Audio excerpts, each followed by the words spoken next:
FrontLine World. Stories from a small planet.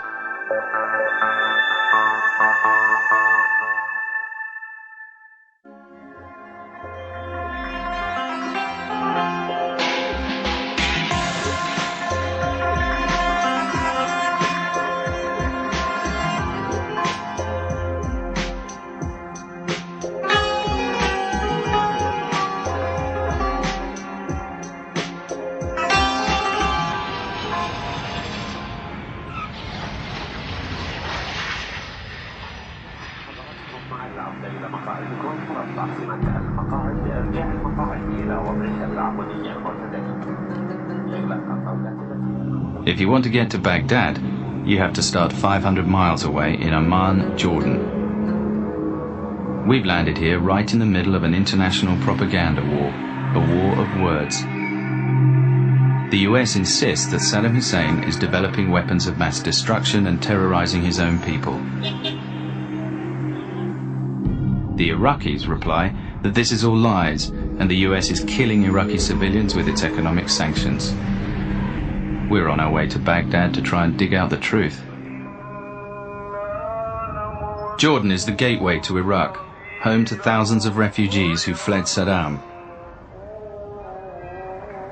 Before we go to Baghdad, we've come here to talk to these exiles about what's been going on inside Iraq. But in Amman's main marketplace, we discover very quickly that even ordinary Jordanians seem afraid to talk about Saddam.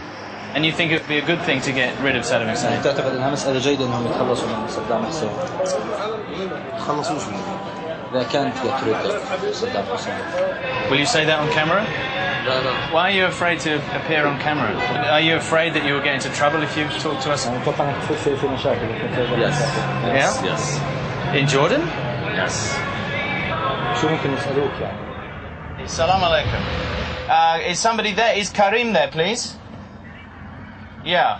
After days negotiating on the phone, I'm on my way to a rendezvous with a prominent Iraqi defector. There's a chance we may be able to persuade him to be filmed. But what we do know is that he's very, very, very scared. And with good reason. He doesn't turn up. The next day we hear why. Even if we hide his face and cover his voice, we're too afraid. Gosh, has he had some more threats recently? A lot of threats since 2 weeks. Alright, thanks, Annie. Bye. The only people who will go on camera are those who say they support Saddam Hussein. Do you think he's a good leader? I always support Saddam Hussein. Yeah? Because he's an Arab. Yeah, but you can have good Arabs and bad Arabs. No, all Arabs are... The worst Arab is better than any Zionist or any American or any British. What else you want? No, I think that covers it pretty well. Yes. Saddam is a hero to many Arabs because he stands up to America. He's boosted his popularity further by very publicly embracing Islam, introducing strict Islamic laws. This convicted thief was paraded on Iraqi television. His hand was cut off and he was branded on the forehead. President Bush has also accused Saddam of staging executions as part of the Islamic campaign, including public beheadings of women accused of prostitution. We've decided to track down the truth of these allegations. Human rights violations are at the heart of the propaganda war. After a series of clandestine meetings, we finally found an Iraqi refugee hiding in Amman who's willing to talk to us. We meet in a safe house. She is a former Iraqi schoolteacher who lived in the southern city of Basra. She says she fled Iraq last year because of an execution she was forced to witness. It was compulsory. The authorities sent us a car and told us we were required to witness an incident. Many people were looking from the rooftops and in the street. They forced people to come and watch. They brought them by the busload. There were even school children. She says 15 women were led out in front of the crowd. She says masked men, dressed in black and armed with swords, made the women kneel. It was very fast. The men went along the row with their swords, cutting human heads like sheep. Some of them were known to be prostitutes, but the others weren't. They were professional women. I was told one of them was a doctor and 2 others were teachers. I believe that the doctor had said something about the government, which was misreported. So she was executed. I knew they were innocent, but I couldn't say anything. If I had, I would have been killed too. This is what happens in Iraq. I've learned that another exile is willing to meet, as long as I keep his identity hidden from Saddam's agents. He's a former Iraqi soldier who defected after being accused of a crime he says he didn't commit. He's not an eyewitness, but he has information that may be valuable. There was a building in a place called Al-Qarada. The Fedayeen Saddam came with their faces covered and slaughtered 2 girls here. The shopkeepers didn't know why they had been killed. He names the exact place it happened, a juice bar in Baghdad. He says the beheadings were carried out by the Fedayeen Saddam, or Saddam's Redeemers. They're the most feared paramilitaries in Iraq. Fedayeen Saddam are always masked and are never recognized by anyone. They are simply assassins. Some of them wear white. They are called men of death, or ghosts. Their duty is Saddam's survival. The Fedayeen are a private army, set up and run by Uday Hussein, Saddam's eldest son.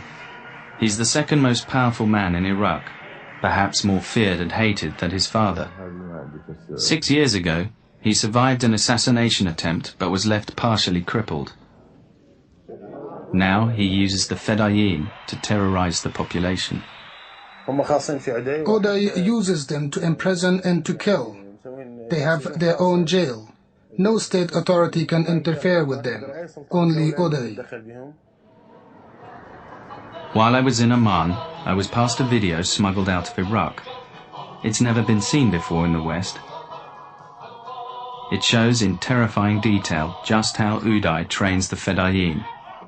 They learn the dark arts of camouflage and how to cut a throat. Then they face their final test. They are thrown a dog and challenged to demonstrate their own ferocity. These are the men accused of carrying out the beheadings, all in the name of Saddam.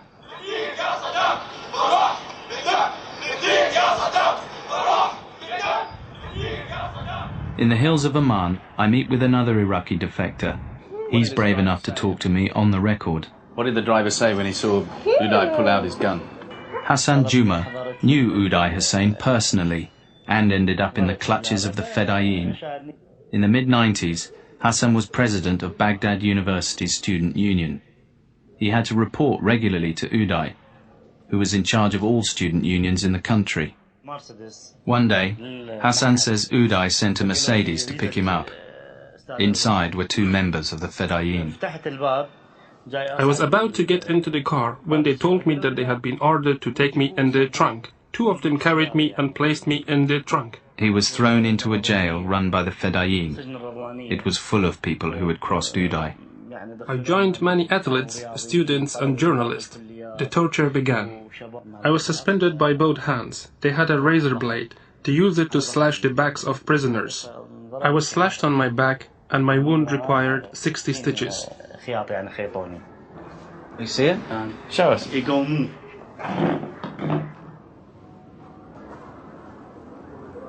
my God. A razor. The cutthroat razor. I'm sorry to ask you. Eventually Hassan was released, and then he was forced to go back to work for Uday. Why didn't you resign? I had to stay. You couldn't just pack up and leave. You must let time pass until Uday has forgotten about you.